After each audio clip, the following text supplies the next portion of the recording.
இங்க வீட்ல இருக்கிறவங்களுக்கு ஒரு நியூஸ் வந்து தெரிய வருது. இந்த மாதிரி சைக்கோ பையனோட கார் வந்து ஆக்சிடென்ட் ஆயிடுச்சு அப்படின்னு. இத தெரிஞ்சுக்கிட்டு பதறி அடிச்சுட்டு எல்லாரும் அங்க ஓடி போய் பார்க்குறாங்க.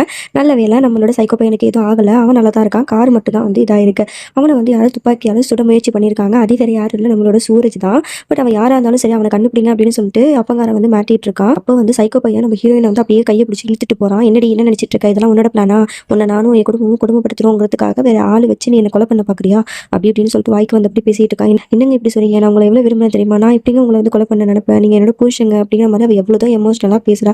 ஆனா அவ ரொம்பவே ரூடா பிஹேவ் பண்றான். இது எல்லாத்தையுமே சூரஜ் தூரத்துல இருந்து பார்த்துட்டு அவளை காப்பாத்தணுங்கிறதுக்காக சாமியார் வேஷத்துல வர. இந்த பாருப்பா, நீ வந்து மரண கண்டத்துல இருந்து தப்பிச்சிருக்க. அதுக்கு வந்து யாரு காரணம் அப்படின்னா உன்னோட மனைவி தான். உன் மனைவி உன் கூட இருக்கிற வரைக்கும் உனக்கு எந்த ஆபத்தும் இருக்காது அப்படிங்கிற மாதிரிலாம் வந்து ரொம்பவே வந்து சொல்லிட்டு போவாரு. இதை கேட்ட மாமியார் கறிக்கு செமையா காண்டாவும், வாடா அப்படின்னு சொல்லிட்டு மவனை வந்து இழுத்துட்டு போயிடுவா.